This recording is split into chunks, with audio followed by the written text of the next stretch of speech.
Hello and welcome back. We have already covered the overview of classification of culture media. Now I will share with you my list of top 5 commonly used culture media in our labs. The fifth most commonly used culture medium in my list is the Seberod's dextrose agar or SDA. SDA is used for the isolation, cultivation, and maintenance of fungi.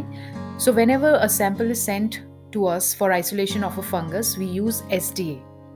It is a selective medium as the pH in SDA is adjusted to approximately 5.6 in order to enhance the growth of fungi and to slightly inhibit the bacterial growth. Also, chloramphenicol or tetracycline and gentamicin are added as broad spectrum antimicrobials to inhibit the growth of a wide range of gram negative as well as gram positive bacteria. Cyclohexamide is added to inhibit the growth of saprophytic fungi. Identification of fungi is performed by observing the colony morphology, characteristic microscopic structures, as well as the rate of growth of the fungi. Moving on to the fourth most common culture medium in my list is the brain heart infusion broth or BHI.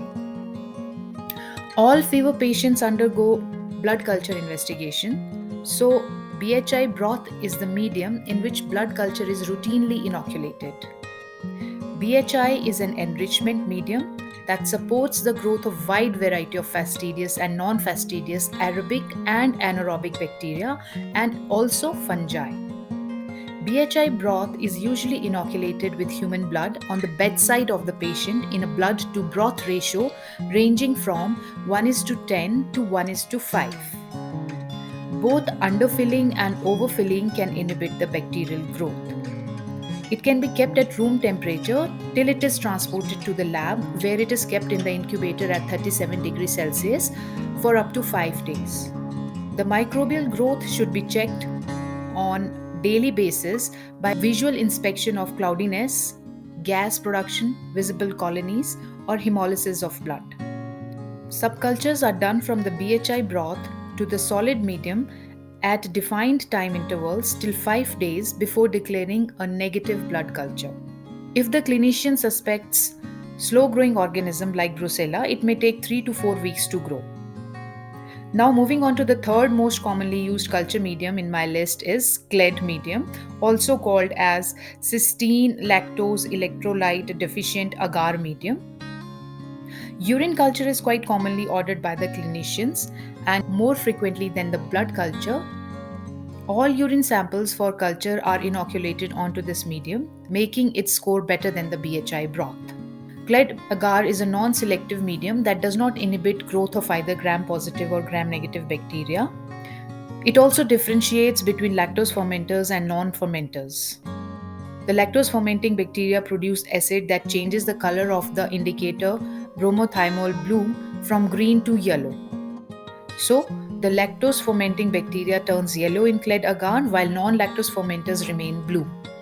Gled is also used to determine significant bacteriuria in a patient where we use a calibrated inoculating loop to transfer a fixed volume of urine onto the agar and report the number of colony forming units per ml of urine. Now coming to the second most commonly used culture medium in my list, that is Muller-Hinton agar or MHA. MHA is used for antibiotic susceptibility testing of all pathogens that grow in the lab irrespective of the sample type or the medium in which they grow. That is why it scores higher over the media used for blood culture and urine culture. I have covered AST in my previous videos for which the link is given above. MHA is a non-selective medium and therefore allows both gram-positive and gram-negative bacteria to grow on it. MHA allows better diffusion of antibiotics than most other media. Better diffusion leads to truer estimation of the zone of inhibition. Finally, we have reached the top spot. The fight for the top was very tight and I was unable to decide among blood agar and McConkey agar, so I have given the first place jointly to both blood agar and McConkey agar because we usually inoculate both of these with most human samples as the first step. The blood agar is an enriched medium containing sheep, rabbit, or horse blood that is added to the nutrient medium. Most bacteria, both gram positive and negative, can grow on blood agar. It also allows growth of fastidious organisms like Haemophilus influenzae, Streptococcus pneumoniae, and Neisseria species. Blood agar is also a differential medium. It distinguishes bacteria based on their ability to lyse RBC in the agar. We have three different types of hemolysis. First is called beta hemolysis. In this pattern, there is complete hemolysis under and around the colonies. In alpha hemolysis, the agar under the colony is light and greenish. Hydrogen peroxide produced by the bacterium oxidizes hemoglobin into methemoglobin, producing greenish color. This is also called partial or incomplete hemolysis. The third pattern is gamma hemolysis, which means no hemolysis. McConkey agar, on the other hand, contain bile salts, which makes it a selective medium because gram positives are inhibited by the bile salts and only gram negative bacteria can grow on this. Presence of lactose sugar in the McConkey agar makes it a differential medium. Lactose is fermented by some gram-negative bacteria, producing acid that changes the pH. The change in the pH is shown by the development of pink color in the McConkey agar plate.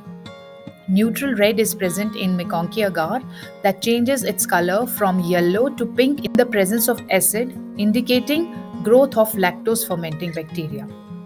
There are other important media that are not as common as the top 5. They include Lowenstein-Jensen media used to culture Mycobacterium, chocolate agar, that is a variation of blood agar where RBCs are lysed by slow heating at 80 degrees centigrade. It supports the growth of more fastidious organisms like Haemophilus influenza and Neisseria meningitidis. Peptone water media used for indole test and as a base for sugar fermentation test. MRVP broth, also called methyl red Voges process, to know which fermentation pathway is used to ferment sugars by the bacteria. So, this was all about the top 5 media used in our labs. Hope you liked the video. Do tell me in the comments if your top 5 is different than mine. Also, please like, share, and subscribe. Thank you for watching.